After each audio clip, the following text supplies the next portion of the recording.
أعوذ بالله من الشيطان الرجيم بسم الله الرحمن الرحيم استغفر لهم أو لا تستغفر لهم إن تستغفر لهم 70 مرة فلن يغفر الله لهم ذلك بأنهم كفروا بالله ورسوله والله لا يهدي القوم الفاسقين۔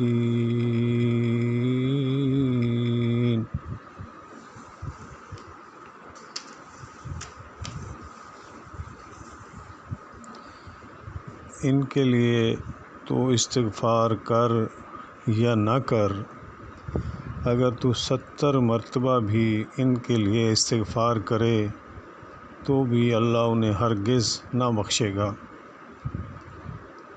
یہ اس لیے کہ انہوں نے اللہ سے اور اس کے رسول سے کفر کیا ہے۔ ایسے فاسق لوگوں کو رب کریم ہدایت نہیں دیتا۔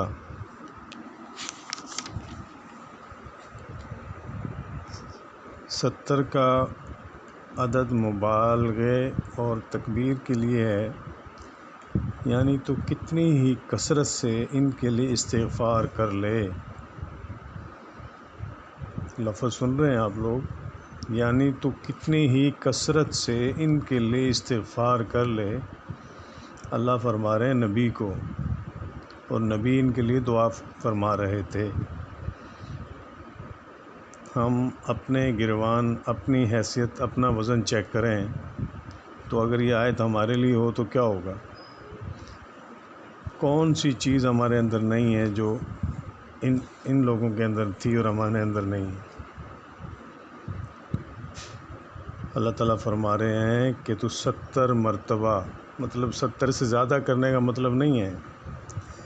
ایک انہوں نے عدد شمار کیا اللہ تعالیٰ نے، یعنی تو کتنی ہی کثرت سے ان کے لیے استغفار کر لے، اللہ تعالیٰ انہیں ہرگز معاف نہیں فرمائے گا۔ یہ مطلب نہیں کہ 70 مرتبہ سے زیادہ استغفار کرنے پر ان کو معافی مل جائے گی۔ یہ عدم مغفرت کی علت بیان کر دی گئی ہے تاکہ لوگ کسی کی سفارش کی امید پر نہ رہیں، بلکہ ایمان اور عمل صالح کی پونجی لے کر اللہ کی بارگاہ میں حاضر ہوں۔ اگر یہ زاد آخرت کسی کے پاس نہیں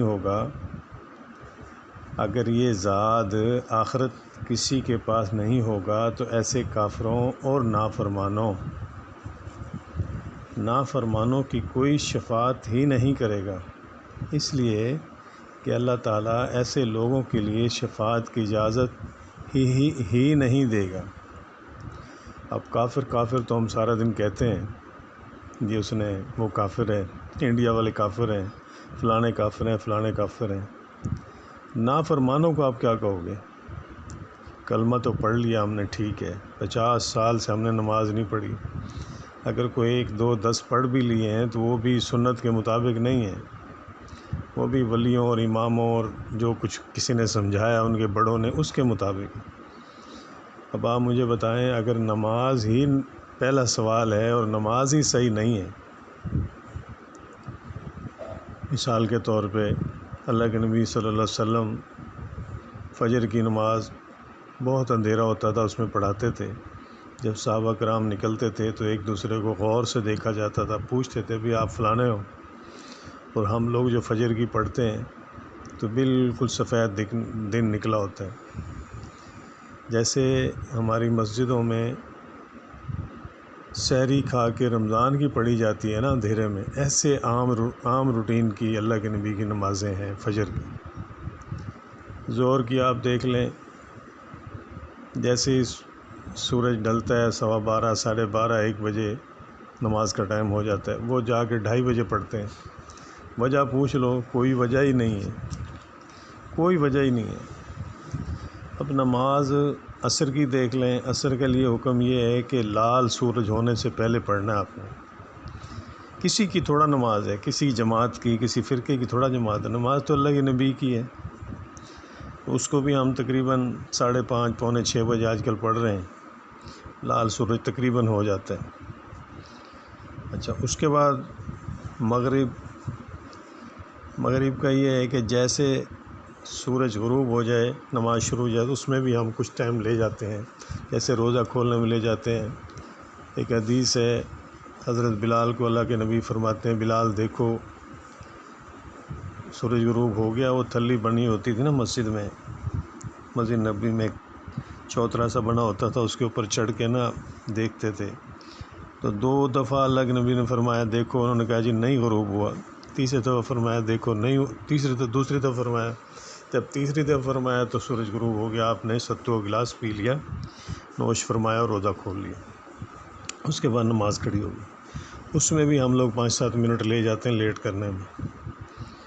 اس کے بعد عشاء اللہ کے نبی کی پسندیدہ لیٹ نماز پڑھنے کا حکم ہے، اور ہم وہ 1 گھنٹے کے وقفے میں پڑھ لیتے ہیں۔ مطلب یہ ہوا کہ 5 نمازیں حکم کے خلاف ہو گئی، ٹھیک ہے۔ اب ایک اور مسئلہ جو ہے وہ یہ ہے کہ حدیث میں ہے، حکم ہے، تائید کی ہے سختی کے ساتھ کہ سورہ فاتحہ پڑھی جائے امام کے پیچھے ہر نماز میں۔ تو یہاں پہ دوست ہمارے کہتے ہیں بھی قرآن میں ہے جب قرآن پڑھا جائے، وہ قرآن ایک جگہ مخصوص اس کے لیے آیا ہے، حکم آیا ہے کہ کہیں شور کر رہے تھے لوگ، وہ سمجھانے کے لیے بھئی ایسے ایسے۔ اس کے بعد جب قرآن نے تو کہہ دیا کہ پڑھو اور خاموش رہو، مان لیا۔ قرآن کا جو ڈیٹیل ہے، قرآن کی جو تفصیل ہے، جیسے قرآن میں آگے بھی نماز پڑھو، بھی کتنی پڑھو وہ نبی نے بتایا۔ اسی طرح نبی نے آگے حکم دے دیا کہ تم سورہ فاتحہ پڑھو، اس کے بعد کوئی مبالغہ ہے ہی نہیں۔ اچھا، ایک اور دوست ہیں وہ ہمارے کہتے ہیں جی ایسے نہیں جناب، یہ امام نے فرمایا، مولوی صاحب نے فرمایا، یار ہمارے ایسے کرتے ہیں۔ تو مجھے یہ بتائیں، فقہ کا لفظ رکھا ہوا، فقہ کا جو لفظی معنی ہے وہ ہے جاننا۔ اب مجھے تھوڑا سا کوئی بندہ بتائے کہ بھئی ہم بھی طالب علم ہیں، ہم سے بھی غلطیاں ہو سکتی ہیں، لیکن جو پڑھا ہے وہ یہی سمجھ آیا ہے جو آپ سے عرض کر رہے ہیں کہ اللہ کے نبی سے بڑی بھی کسی کی فقہ ہے؟ کتنے افسوس کی بات ہے کہ قرآن نے نبی کو، نبی صلی اللہ علیہ وسلم کے سامنے اونچا بولنا منع کیا، سامنے چلنا منع کیا قدم بڑھانے سے، اور گھر میں آواز دینے سے منع کیا۔ قرآن میں کتنی تعظیم کی گئی ہے قرآن میں اللہ کے نبی صلی اللہ علیہ وسلم کی، اور ہونے بھی چاہیے۔ اے ایمان والو، میں درود بھیجتا ہوں، فرشتے درود بھیجتے ہیں، تم بھی درود بھیجو۔ کتنی بڑی بات ہے۔ جس چیز سے منع کرو اسے رک جاؤ، جو چیز دے وہ لے لو۔ اس کے بعد کہتے ہیں کہ جی وہ فقہ جو ہے نا، وہ حنفی فقہ وہ ایسے ہے۔ اور بھائی جان، حنفی فقہ نبی صلی اللہ علیہ وسلم کی فقہ سے تو بڑی نہیں ہے۔ اللہ کے نبی نے فرما دیا فاتحہ پڑھو تو پڑھو۔ اب قرآن میں جو سمیع القرآن کہا ہے وہ کوئی موقع ہے، اس نے قرآن نے کہا ہے، اللہ کے نبی نے اس کی ڈیٹیل دے دی آگے، تو پھر سمجھنے کی کیوں نہیں مطلب آپ لوگ وہ کرتے۔ اب میرے گھر میں یا آپ کے گھر میں کوئی کیل آگے ٹھوکنا شروع کر دے، کیا ہم اس کو منع نہیں کریں گے؟ یا کوئی 5000 کے نوٹ پہ قائد اعظم کی کیپ کے اوپر کانٹا مار دے، کیا ہم اس کو منع نہیں کریں گے؟ کیا ہم اس کو لے لیں گے نوٹ کو؟ بات یہ ہے کہ ہماری اپنی دلچسپی نہیں ہے۔ سبزی لینے جاتے ہیں ہم، 2 دکانیں چیک کرتے ہیں، فروٹ لینے جاتے ہیں، کوئی سودا لینے جاتے ہیں، کبھی آپ نے جا کے کہا ہے کہ یار مجھے کتاب لا کے دو، میں نے یہ حدیث دیکھنی؟ کتنے بڑے بڑے مدرسے ہیں آپ دیکھیں، ہزاروں کی تعداد میں طلبہ پڑھتے ہیں، ساری عمر گزر گئی۔ لو ایک حدیث ہے، ہم رمضان میں بحث ہوتی ہے تراویح کے اوپر، 20 ہیں کہ 8 ہیں کہ 10 ہیں، یقین کریں پوری دنیا میں کوئی حدیث نہیں ہے 20 کی. کسی طرح بھی آپ کسی بھی بڑے سے بڑے مدرسے میں چلیں نہیں ملے گی آپ کو. میں آپ کو مطلب گارنٹی دے رہا ہوں کہ کہیں نہیں ہے. ایک جگہ وہ لکھا ہوا ہے کہ بھی زمانہ عمر بن خطاب، مسلم کی مطلب ہے روایت یا بخاری کی ہے، زمانہ عمر میں 20 پڑھی گئی. حالانکہ عمر کے ساتھ بھی زیادتی ہے، نبی کے ساتھ بھی. تہمت ہی کہو نا، اس کو کیا کہو گے آپ نے ایک بات کی نہیں ہے اور وہ بات آپ سے منسوب کی جا رہی ہے اور عمل کیا جا رہا ہے. اور مزے کی بات یہ بہت بڑے بڑے عالم اس کے اندر لگے ہوئے ہیں.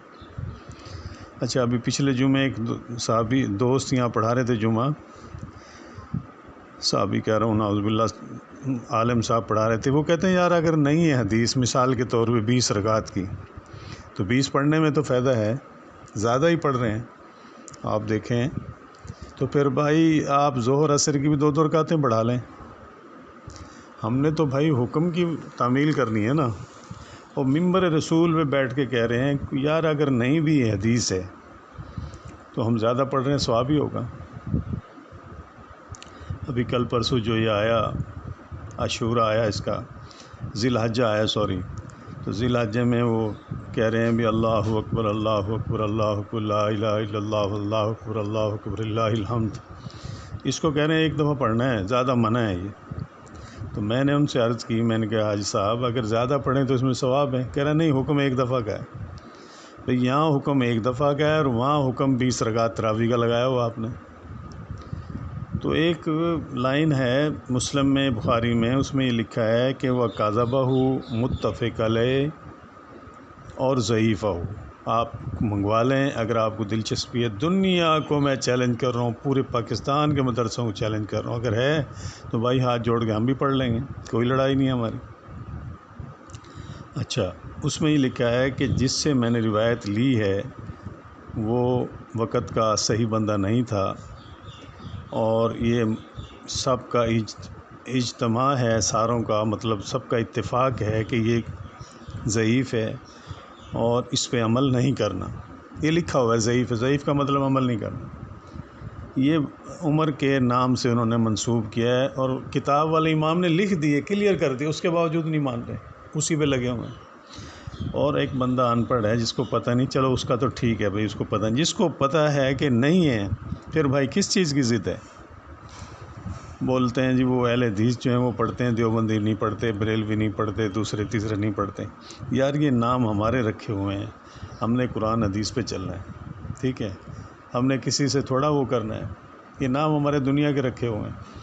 آپ نے کوئی کام کر دیا تو آپ کی فلانا نام رکھ دیا. نام رکھنے سے کیا ہوتا ہے؟ اس کے بعد تکبیر ہے. تکبیر مسجدوں میں پوری پڑھی جاتی ہے لیکن حدیثوں میں آدھی لکھی ہوئی ہے، پوری اذان آدھی تکبیر. اور جو نماز پڑھتے ہیں اس کو آپ یقین کرو وہ نماز مزیدار نہیں ہے، بالکل رف نماز ہے. اتنی سپیڈ میں پڑھتے ہیں، اتنی جلدی میں پڑھتے ہیں، وہ نماز ایک جگہ تو لکھا ہوا منہ پہ ماری جاتی ہے. اب کافروں کو تو آپ نے کافر کر دیا، اور نافرمانوں کی میں تفصیل بیان کر رہا ہوں. نافرمانوں کی کیا ہوگی؟ اب یہ جس کے اوپر یہ آیت اتری ہے یہ پیچھے نماز بھی پڑھتا ہے، اللہ کے نبی کو بھی دیکھتا ہے، کلمہ بھی پڑھتا ہے، مسجد نبوی میں بھی آتا ہے، سارے کام یہ کرتا ہے. لیکن اللہ تعالیٰ فرما رہے ہیں کہ 70 مرتبہ، مطلب 70 مرتبہ کا مطلب مبالغے کے اور تکثیر کے لیے ہے، کوئی یہ نہیں ہے 70 سے زیادہ کرو. تو کتنی ہی کثرت سے اس کے لیے استغفار کر لے. لفظ پہ غور کریں ذرا، اللہ تعالیٰ انہیں ہرگز معاف نہیں کرے گا. اچھا، سفارش کی بات چلی ہوئی ہے، بھی اللہ کے نبی کی سفارش، اللہ کے نبی کی سفارش. آپ یقین کریں کہ ایک باپ ہے، مثال دے رہا ہوں میں، باپ ہے، اس کا بیٹا کہنا مانتا ہی نہیں ہے، پوری زندگی اپنی کرتا ہے. اس کے بعد آپ یہ بتائیں کہیں اس کا باپ سفارش کرے گا؟ اور فرشتے بھی آگے کہیں گے کہ اللہ کے نبی یہ آپ کے سنت کے مطابق عمل نہیں کرتا تھا بلکہ ملاوٹ کرتا تھا، بلکہ ادھر ادھر کی اپنی مرضی کرتا تھا. تو ہم تو نافرمانی میں آ گئے. جب ہم نافرمانی میں آ گئے تو شفاعت ہی نہیں کرے گا کوئی. یہ لکھا ہوا ہے کتابوں میں. کیوں نہیں کرے گا؟ کہ اللہ تعالیٰ اس کو اجازت نہیں دے گا. اس کے اوپر بہت بات ہو سکتی ہے، ٹائم کی نزاکت ہوتی ہے، لیکن ایک ٹائم گزر گیا لوگوں کا، لیکن ماننے کو لیے تیار نہیں ہے. اماموں کو پکڑا ہوا ہے، مولویوں کو پکڑا ہوا ہے، عالم کو پکڑا ہوا. بھائی اپنے لیے ہر چیز پسند کرتے ہو، دین کے لیے ٹائم نکالو میرے پیارے بھائی، محترم بھائی. ٹائم نکالو، جا کے کتاب لو، پڑھ کے واپس کر دو. پیسے مت خرچ کرو، ٹائم تو نکالو، دیکھو تو صحیح.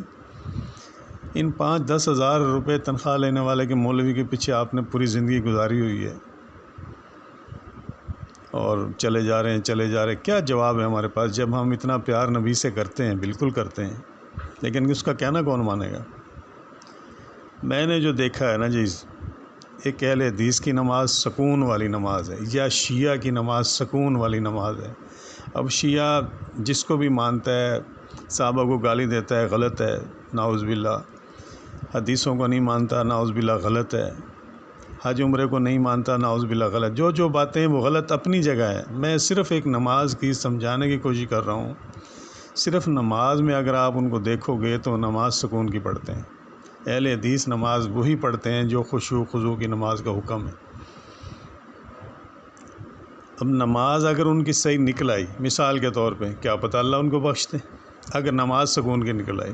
میں کوئی ان کے ساتھ کھڑا نہیں ہو رہا ہوں، نہ ان کو کوئی صحیح نہیں کہہ رہا ہوں، میں صرف نماز کی بات کر رہا ہوں. ہماری مسجدوں کی نماز کا کوئی حال ہی نہیں ہے، آپ جا کے چیک کر لیں. اتنی جلدی تو ایک پولیس والے افسر کو بھی بندہ درخواست نہیں دیتا. نماز کیا چیز ہے؟ نماز پوری درخواست ہے، ایک اپلیکیشن ہے. الحمدللہ رب العالمین. تمام کی تمام جو دنیا میں ہیں، مثال کے طور پہ 40 کلو ہیں، یا ایک برتن ہے بہت بڑا، اس میں تعریف بھری ہوئی ہیں، وہ سب کی سب اللہ کی ہیں. رب العالمین، جہانوں کے رب کے لیے، اس سے ہم مذاق کر رہے ہیں. الرحمن الرحیم، جو رحمان بھی ہے رحیم بھی ہے، مطلب یہ کہ سب کے لیے رحیم ہے، اور رحمان ان کے لیے جو نیکی کرنے میں سبقت لے جاتے ہیں، ان کے لیے تھوڑا زیادہ ہے. مالک یوم الدین، مالک ہے یوم جزا کا، قیامت کے دن کے فیصلے کا. اب آپ دیکھیں، ابراہیم علیہ السلام اپنے باپ کو نہیں چھڑا سکتے اس دن، قیامت کے دن. ٹھیک ہے، آپ صلی اللہ علیہ وسلم جو سنتیں نہیں عمل کرتے